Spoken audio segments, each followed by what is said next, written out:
Tak boleh lari masalah dah, tengok lari. Larian More. Terpaksa kan. Kita punya idola lari tu. Sekarang ni kita dekat Taman Polo. Larian tu kita tak melibatkan jalan raya. Oh, main Kita sini. hanya berlari di dalam kawasan Polo ini saja. Okay, first time je mana?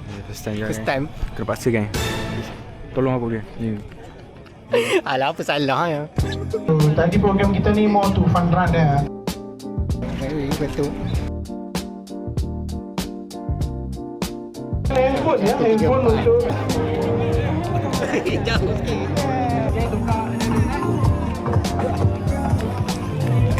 Oh, perform.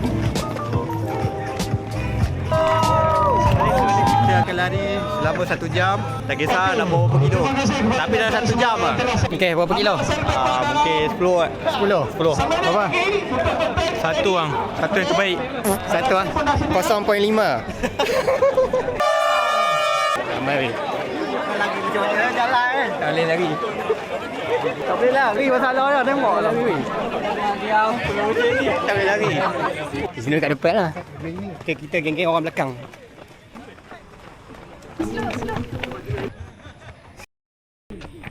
Oh, lari dalam gelap. Sekarang 4.51. Terus sikit lagi. Sikit lagi. Sakit tu. Tadi makan banyak. Oh. Selepas habis program larian nanti kita akan ada sambutan betul. Seramai 50 orang yang dapat. Bukan sakit. Sakit lah, kacau lah. Aku makan banyak tadi. Oh, dia sakit tepi tu. Sakit tepi tu. Kat sini pun tak ada. Ya, adik. Ni adik kan. Santai kan, santai. Oh, ada makan kat sana. Makanan di situ ya.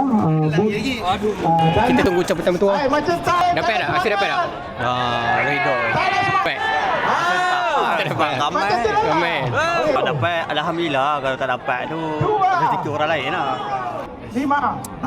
Dia kena kumpul sampai 300 tahun. Ya kan, cakap adik. 1, 3, 4. Wih. Wih, dapat. 1.